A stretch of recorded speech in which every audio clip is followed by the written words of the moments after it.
The Black Cat by Edgar Allan Poe. For the most wild yet most homely narrative which I am about to pen, I neither expect nor solicit belief. Mad indeed would I be to expect it, in a case where my very senses reject their own evidence. Yet, mad am I not, and very surely do I not dream. But tomorrow I die, and today I would unburthen my soul.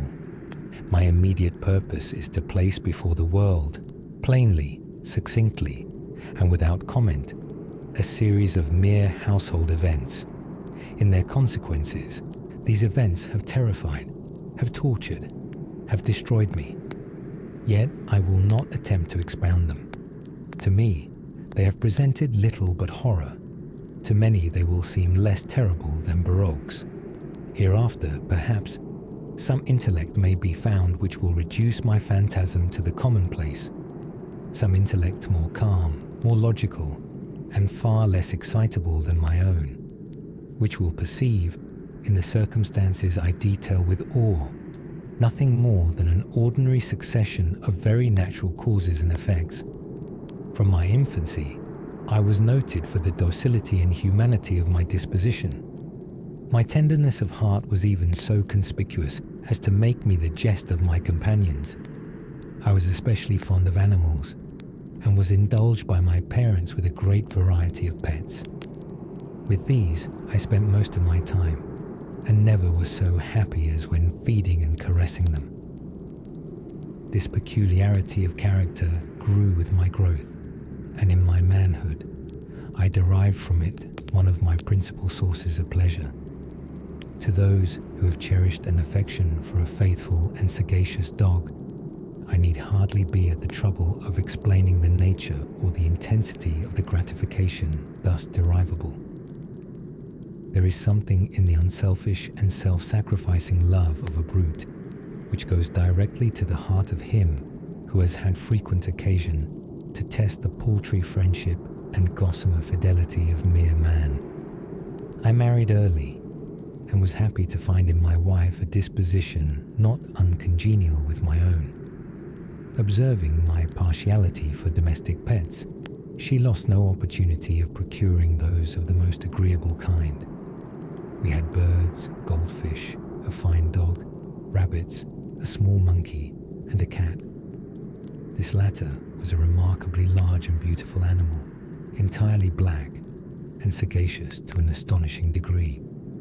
In speaking of his intelligence, my wife, who at heart was not a little tinctured with superstition, made frequent allusion to the ancient popular notion, which regarded all black cats as witches in disguise. Not that she was ever serious upon this point, and I mention the matter at all for no better reason than that it happens just now to be remembered. Pluto, this was the cat's name, was my favorite pet and playmate. I alone fed him, and he attended me wherever I went about the house. It was even with difficulty that I could prevent him from following me through the streets. Our friendship lasted in this manner for several years, during which my general temperament and character, through the instrumentality of the fiend intemperance, had, I blush to confess it, experienced a radical alteration for the worse. I grew, day by day, more moody, more irritable, more regardless of the feelings of others. I suffered myself to use intemperate language to my wife. At length, I even offered her personal violence. My pets, of course, were made to feel the change in my disposition. I not only neglected, but ill-used them. For Pluto, however, I still retained sufficient regard to restrain me from maltreating him, as I made no scruple of maltreating the rabbits, the monkey, or even the dog, when by accident or through affection they came in my way. But my disease grew upon me, for what disease is like alcohol? And at length even Pluto, who was now becoming old and consequently somewhat peevish, even Pluto began to experience the effects of my ill temper. One night, returning home much intoxicated from one of my haunts about town. I fancied that the cat avoided my presence. I seized him, when, in his fright at my violence, he inflicted a slight wound upon my hand with his teeth. The fury of a demon instantly possessed me. I knew myself no longer. My original soul seemed, at once, to take its flight from my body, and a more than fiendish malevolence, gin-nurtured, thrilled every fibre of my frame. I took from my waistcoat pocket a penknife, opened it, grasped the poor beast by the throat, and deliberately cut one of its eyes from the socket. I blush, I burn, I shudder, while I pen the damnable atrocity, when reason returned with the morning, when I had slept off the fumes of the night's debauch. I experienced a sentiment half of horror, half of remorse, for the crime of which I had been guilty, but it was at best a feeble and equivocal feeling, and the soul remained untouched. I again plunged into excess, and soon drowned in wine all memory of the deed. In the meantime, the cat slowly recovered. The socket of the lost eye presented, it is true, a frightful appearance, but he no longer appeared to suffer any pain. He went about the house as usual, but, as might be expected, fled in extreme terror at my approach. I had so much of my old heart left as to be at first grieved by this evident dislike on the part of a creature which had once so loved me. But this feeling soon gave place to irritation, and then came, as if to my final and irrevocable overthrow, the spirit of perverseness. Of this spirit philosophy takes no account. Yet I am not more sure that my soul lives than I am that perverseness is one of the primitive impulses of the human heart, one of the indivisible primary faculties, or sentiments, which give direction to the character of man. Who has not, 100 times, found himself committing a vile or a silly action, for no other reason than because he knows he should not? Have we not a perpetual inclination, in the teeth of our best judgment, to violate that which is law, merely because we understand it to be such? This spirit of perverseness, I say, came to my final overthrow. It was this unfathomable longing of the soul to vex itself, to offer violence to its own nature, to do wrong for the wrong's sake only, that urged me to continue and finally to consummate the injury I had inflicted upon the unoffending brute. One morning, in cool blood, I slipped a noose about its neck and hung it to the limb of a tree. Hung it with the tears streaming from my eyes and with the bitterest remorse at my heart.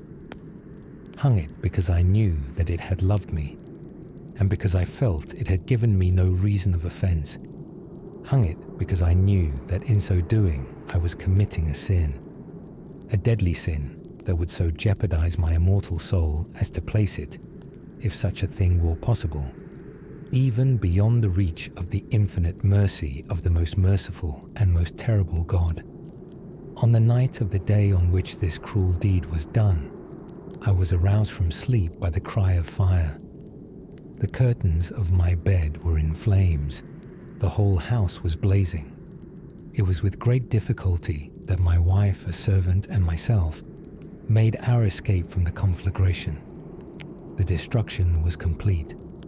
My entire worldly wealth was swallowed up, and I resigned myself thenceforward to despair. I am above the weakness of seeking to establish a sequence of cause and effect between the disaster and the atrocity, but I am detailing a chain of facts and wish not to leave even a possible link imperfect. On the day succeeding the fire, I visited the ruins. The walls, with one exception, had fallen in. This exception was found in a compartment wall, not very thick, which stood about the middle of the house, and against which had rested the head of my bed. The plastering had here, in great measure, resisted the action of the fire, a fact which I attributed to its having been recently spread. About this wall a dense crowd were collected, and many persons seemed to be examining a particular portion of it. with very minute and eager attention. The words strange, singular, and other similar expressions excited my curiosity. I approached and saw, as if graven in bas relief upon the white surface, the figure of a gigantic cat. The impression was given with an accuracy truly marvelous. There was a rope about the animal's neck. When I first beheld this apparition, for I could scarcely regard it as less, my wonder and my terror were extreme. But at length reflection came to my aid. The cat, I remembered, had been hung in a garden adjacent to the house. Upon the alarm of fire, this garden had been immediately filled by the crowd, by someone of whom the animal must have been cut from the tree and thrown through an open window into my chamber. This had probably been done with the view of arousing me from sleep.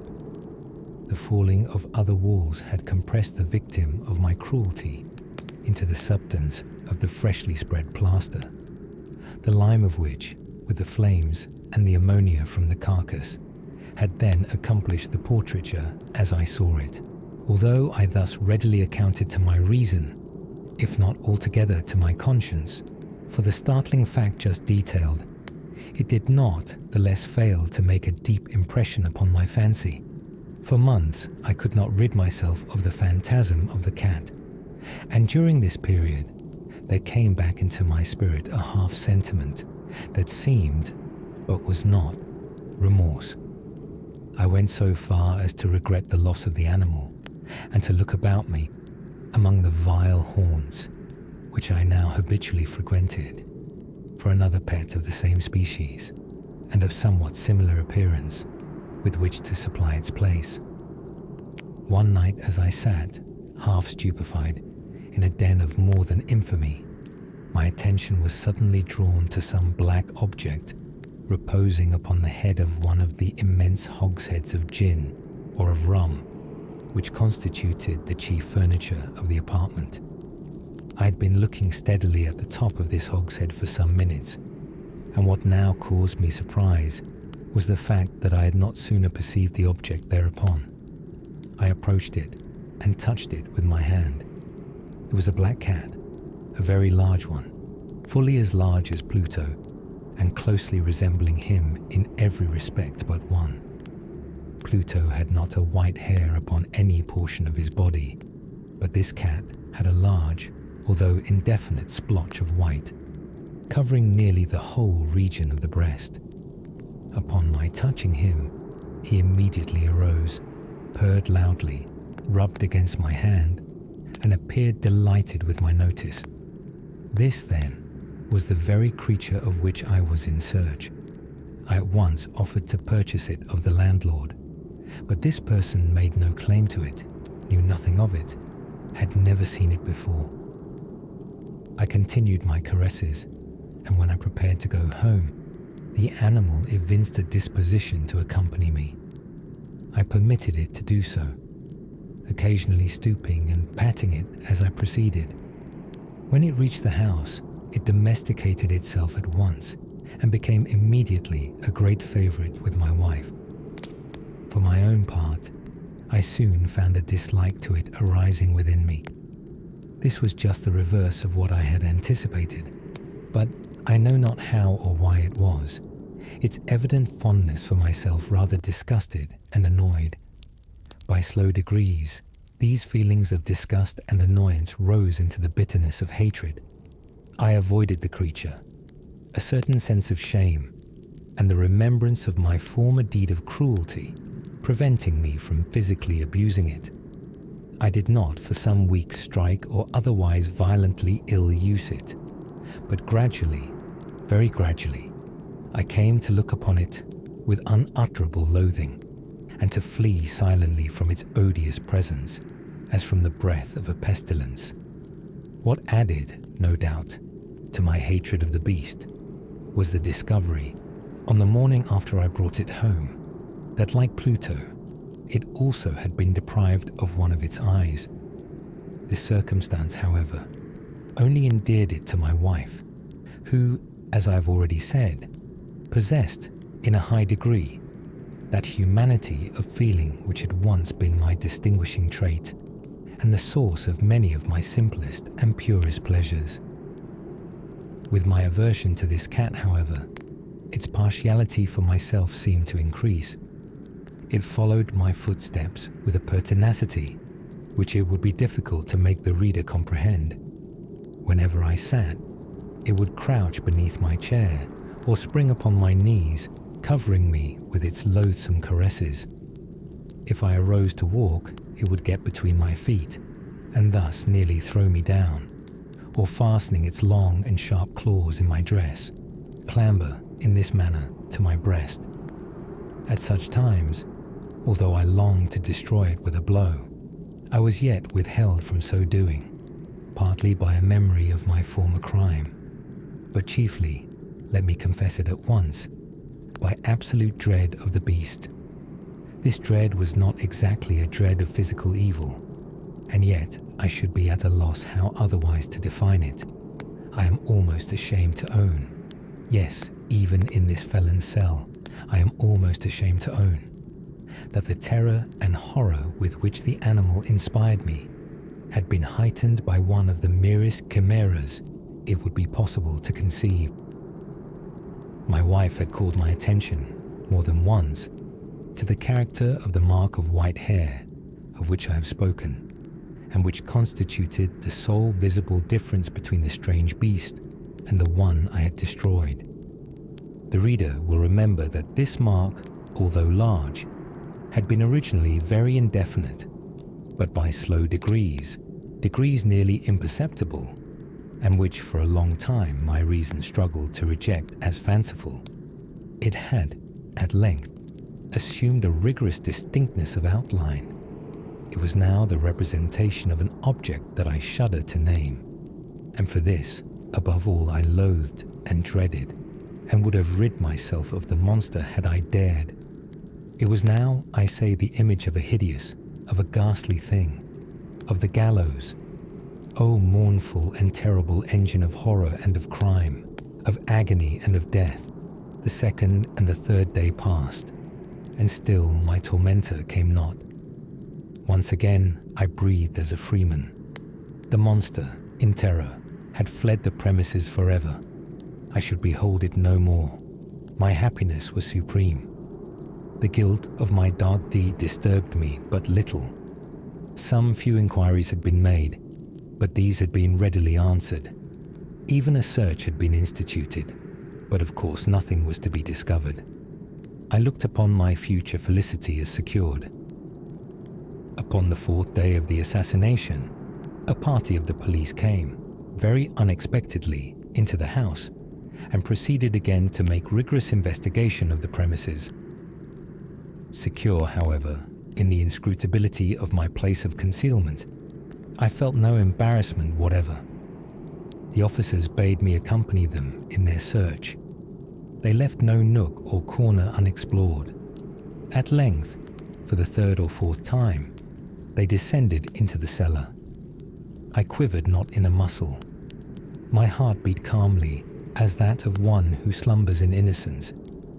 I walked the cellar from end to end. I folded my arms upon my bosom, and roamed easily to and fro. The police were thoroughly satisfied and prepared to depart. The glee at my heart was too strong to be restrained.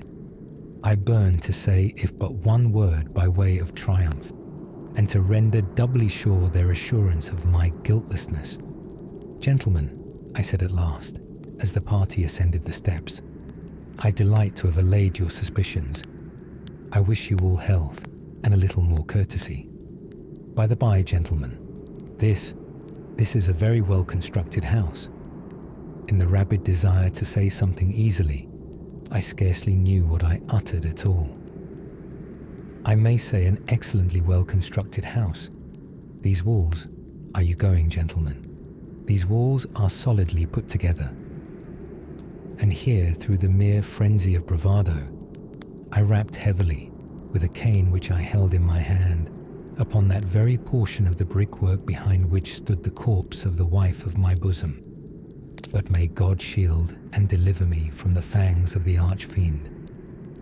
No sooner Had the reverberation of my blows sunk into silence, then I was answered by a voice from within the tomb, by a cry, at first muffled and broken, like the sobbing of a child, and then quickly swelling into one long, loud and continuous scream, utterly anomalous and inhuman.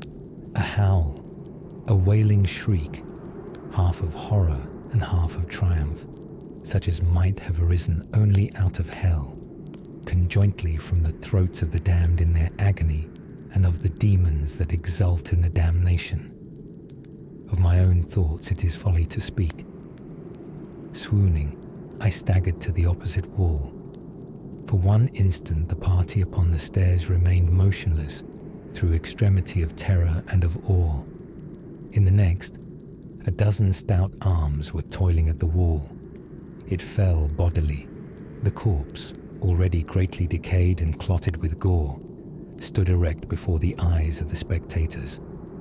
Upon its head, with red extended mouth and solitary eye of fire, sat the hideous beast whose craft had seduced me into murder, and whose informing voice had consigned me to the hangman. I had walled the monster up within the tomb.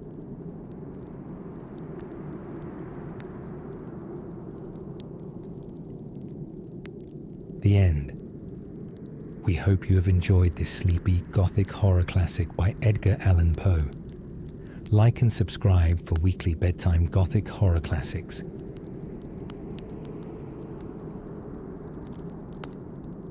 Sleep tight.